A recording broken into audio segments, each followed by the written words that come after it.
ഓയ് വരണില്ലേ? ഇല്ല, കാല് ശരിയാവണില്ല. 2 ദിവസം കഴിഞ്ഞേ വരണുള്ളൂ. ആയിക്കോട്ടെ. എന്തിനാ എണീക്കുന്നത്? ഇരുന്ന് വിശ്രമിക്കേണ്ട സമയമല്ലേ? സ്വാമി ഇരിക്കണം. കാലിന്റെ അത്ര പോരാ, അതുകൊണ്ട് പണിക്കും പോയില്ല. എന്താ മോന്റെ പേര്? ഉസ്മാൻ. കണ്ടിട്ട് മിടുക്കനാണല്ലോ. കാണുമ്പോഴൊക്കെ ഉസ്മാന്റെ കാര്യം പറയാനുള്ളൂ. കാലില് പങ്കായം തട്ടിയല്ലേ? ആരോടും പറഞ്ഞില്ല, നാണക്കെടല്ലേ.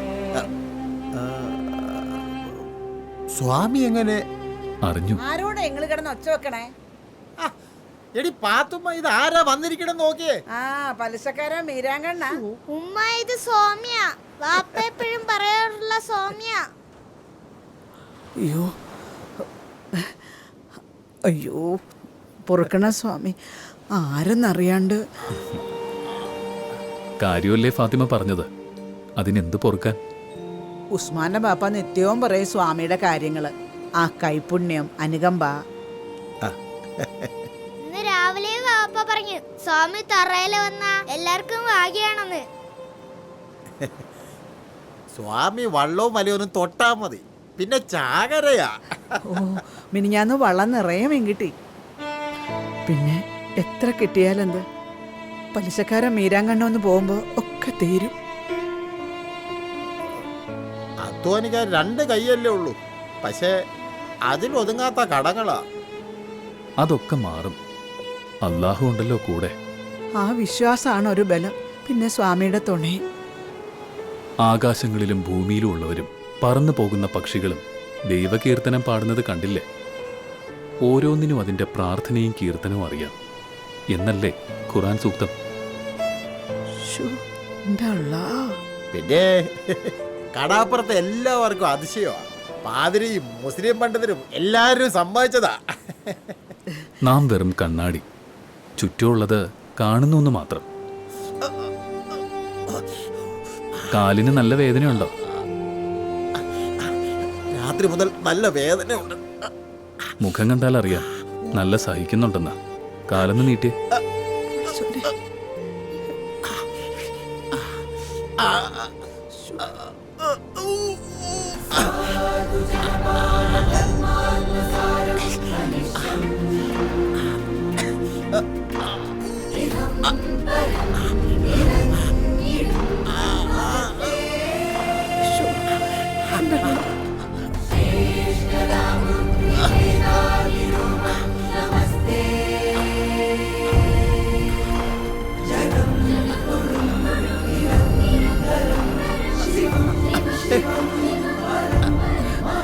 മാറിയോ? പടച്ചോനെ, അത്ഭുതം തന്നെ. ആ വേദന എങ്ങോട്ടോ എഴഞ്ഞു പോയ പോലെ. അയ്യോ, സ്വാമി ഒന്നും കഴിച്ചില്ല. അതിന് നീ ഒന്നും ചോദിച്ചില്ലല്ല. ഉമ്മ, ഞാൻ സേതാക്കാടെ കടയിൽ നിന്ന് പഴം വാങ്ങി വരാം. അത് മതി, ചെല്. നല്ലത് നോക്കി വാങ്ങണേ. ഉസ്മാനെ, വേണ്ട, ഇവിടെ എന്തെങ്കിലും ഉണ്ടെങ്കിൽ മതി. ചുട്ട കപ്പ് ഒരു കഷ്ണം കാണും. എടുത്തോ, വിശക്കുന്നവർക്ക് തികയും. നീ പോയി എടുത്തോണ്ടോ, ചെല്. കഞ്ഞിയൊന്നും ഉണ്ടാക്കി കാണൂല. ഉസ്മാൻ പഠിക്കാൻ എങ്ങനെ? അത് പറയാതിരിക്കണതാ ഭേദം. അവന് വല തയ്ക്കണതാ ഇഷ്ടം. വിദ്യയാണ് വേണ്ടത്. ഇത് ഒഴിവുള്ളപ്പോ ആകാം. ഞാൻ എപ്പോഴും പറയും, കേക്കണ്ടേ? പള്ളിയിലും പറയാറുണ്ട്. അക്ഷരം പഠിച്ച ജീവിതത്തിന്റെ വല മുറിയില്ല. അതിലൂടെ പിടപിടക്കണ കാശും കിട്ടും. പഠിക്കാ സ്വാമി.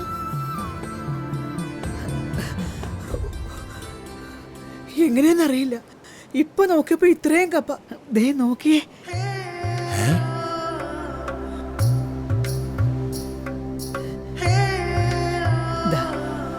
കഴിച്ചോളൂ. വാ ഉസ്മാനെ. ചെല്ലടാ.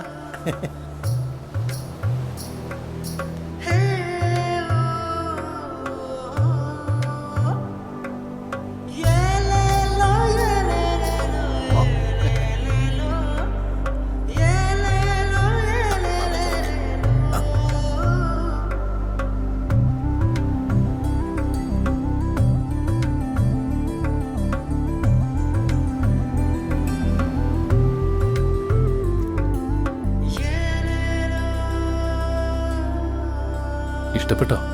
ഉം.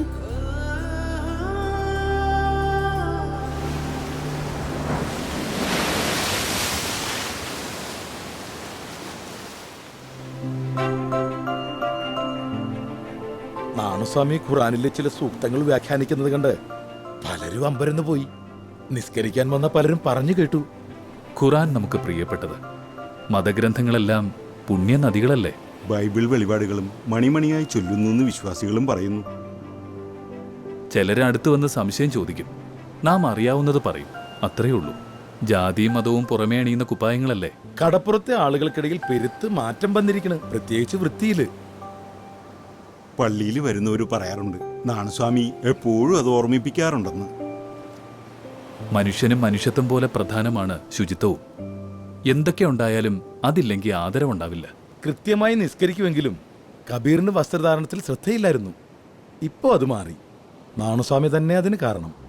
നിത്യവും കുളിക്കണം, 2 നേരമെങ്കിലും വസ്ത്രങ്ങൾ അലക്കി വൃത്തിയായി ധരിക്കണം. ഇതൊക്കെ പറയാറുണ്ട്.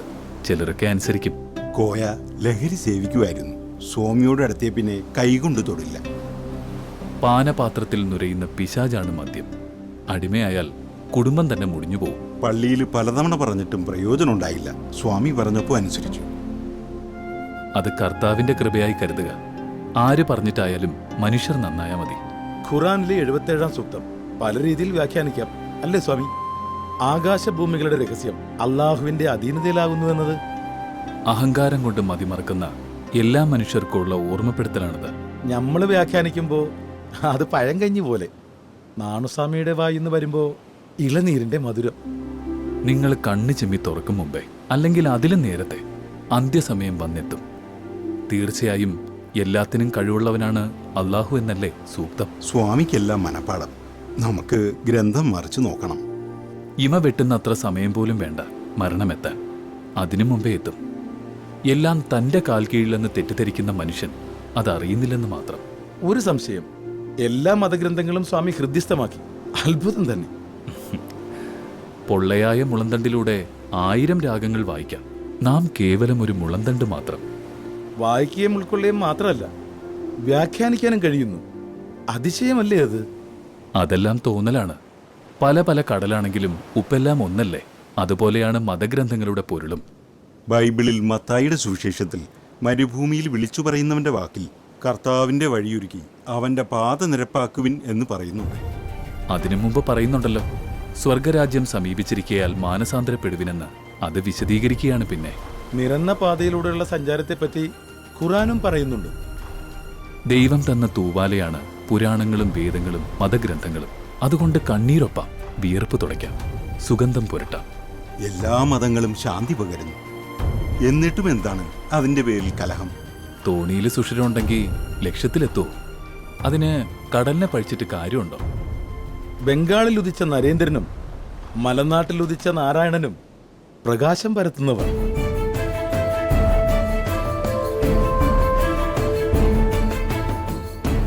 എല്ലാ മതഗ്രന്ഥങ്ങളിലും 10 നിറയെ വിത്തുണ്ട്. വിതയ്ക്കാൻ മുതിരണ്ടേ? ഏത് വിത്തും മണ്ണിൽ മുളയ്ക്കും. മനസ്സും അതുപോലെയല്ലേ? നാണുസ്വാമി വിതയ്ക്കുന്നത് തഴച്ചു വളരും. സങ്കുചിത മനസ്സുള്ളവർ ദീപങ്ങളെ സ്വന്തം കുടങ്ങളിൽ വച്ചിരിക്കുന്നു. അതിനെ പുറത്തെടുക്കണം, എങ്കിലേ സ്നേഹം പരക്കുകയുള്ളൂ.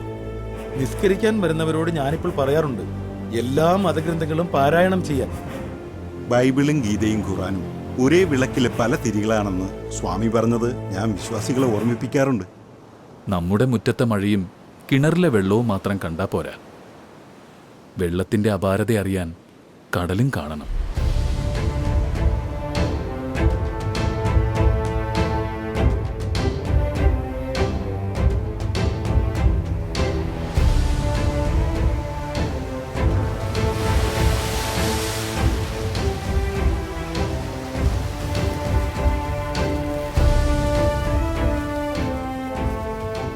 ഞാൻ സാമിയെ തിരക്കാൻ ഒരിടവില്ല. പലരോടും ചോദിച്ചു, ആരും കണ്ടില്ലാന്ന്.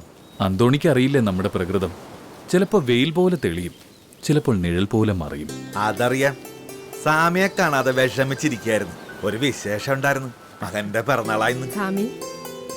നല്ല വിശേഷമാണല്ലോ. ആളൊക്കെ കൂടും, ചാപ്പാടും കാണുമല്ലേ? അല്ല സ്വാമി എന്താ ഇവിടെ ഇരിക്കണത്? നമുക്ക് കുടിയിലാട്ട് പോയാലാ? മണ്ണിലുള്ള ഇരിപ്പ നമുക്കിഷ്ടം, കിടപ്പും അതാ ഇഷ്ടം. അത് സ്വാമി അർത്ഥം വച്ചാണല്ലോ പറയണത്. എല്ലാരും അവസാനം കിടക്കണത് മതിലാട്ടല്ലേ? പിറന്നാളുകാരൻ എന്തു പറയുന്നു? ആ, മകാനെ സ്വാമിയുടെ കാല് തട്ടു വണങ്ങ്, പിറന്നാളല്ലേ. നന്നായി വരും. വാ.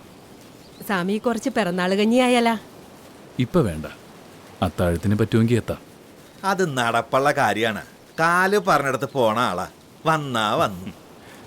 അന്തോണിയുടെ ഫലിതം കൊള്ളാം. ഇന്ന് ആരും പറയാതെ നാം വന്നില്ലേ? അത് ശരിയാ. കുഞ്ഞു ഉള്ളുകൊണ്ട് പ്രാർത്ഥിച്ചു കാണും, അതാണ് സ്വാമി എത്തിയത്. ആര് പ്രാർത്ഥിച്ചാലും നാം എത്തിയില്ലേ, അതും കുഞ്ഞിന്റെ പിറന്നാളിന്. കർത്താവിന്റെ അനുഗ്രഹമാണ് സ്വാമി. ജലപ്രവാഹത്തിന് ചാലും ഇടിമിന്നലിന് പാതയും വെട്ടിക്കൊടുത്തതാര്? മഴയ്ക്ക് അപ്പനുണ്ടോ?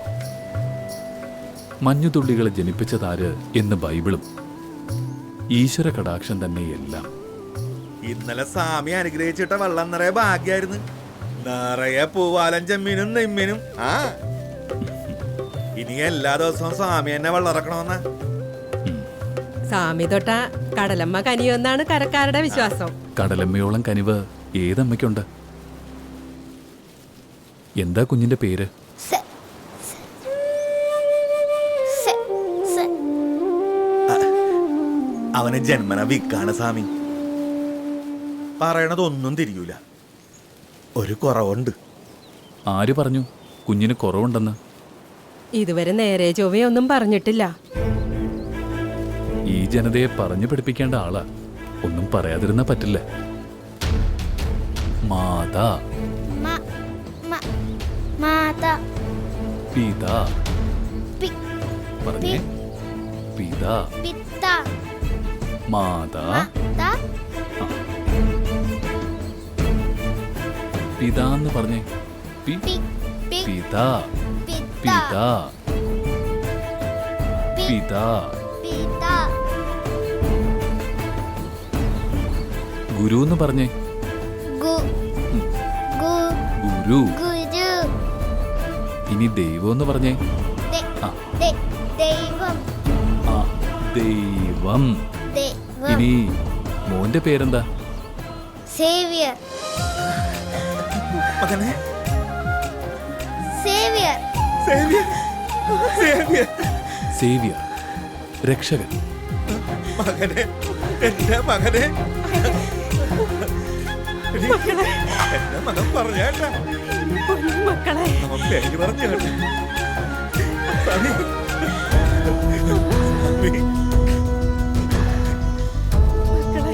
എന്റെ മകൻ. ഇനി ഇവൻ നന്നായി സംസാരിക്കും. എന്റെ മുത്തേ.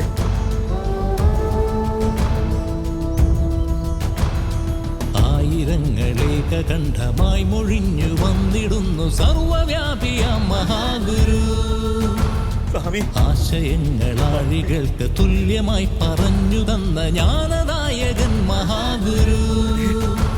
മഹാഗുരു, മഹാഗുരു, മഹാഗുരു, മഹാഗുരു. സ്വാമി.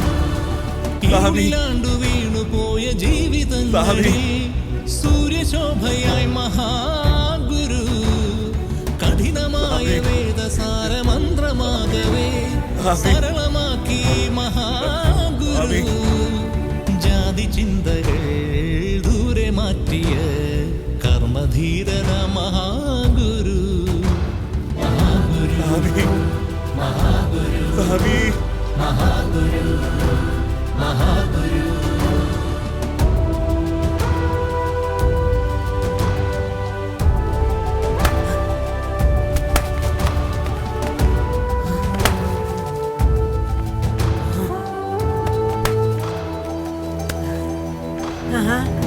സ്വാമി, സ്വാമിയെ കണ്ടിട്ട് കൊറേ കാലായി. ഈ ബൈക്കൊന്നും കാണാറില്ലല്ലോ. കുത്തിരിക്ക് സ്വാമി, ഇരിക്കി. അറിയേണ്ട എത്രയോ വഴികളുണ്ട് ഇനിയും. സ്വാമി തെളിച്ച വഴി പോയി, ആശ്വാസമുണ്ട്. ഇവരുടെ പട്ടിണിയും മാറി. അങ്ങയുടെ വാക്കുകൾ ജീവിതങ്ങളെ മാറ്റിമറിച്ചത് കാണുമ്പോൾ അത്ഭുതം. അത് മുറ്റവും മുഖവും കണ്ടാൽ അറിയാം. മക്കളെവിടെ? അവള് ചകരി നൂല് വിറ്റ കാശ് വാങ്ങാൻ പോയിരിക്കാണ്.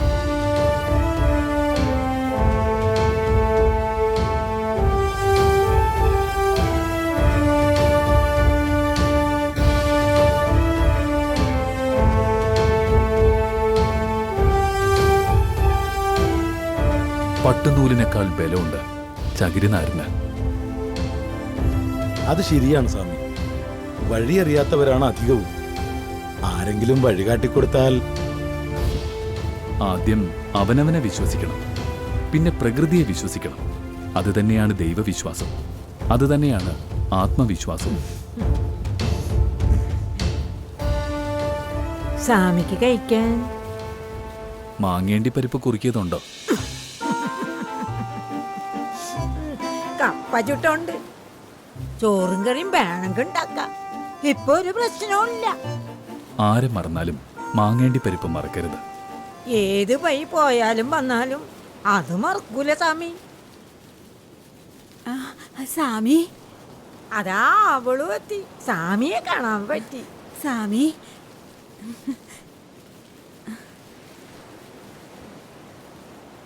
നാം ചിലപ്പോ വൈകാതെ ഇവിടം വിടും, അരുവിപ്പുറത്തേക്ക്.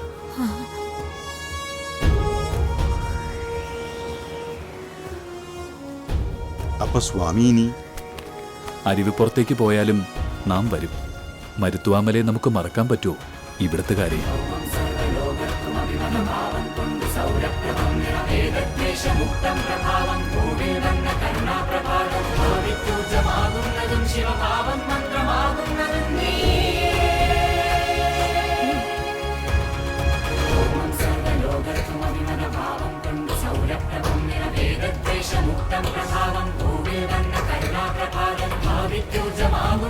ശിവഭാവം മന്ത്രമാകുന്നതും നീ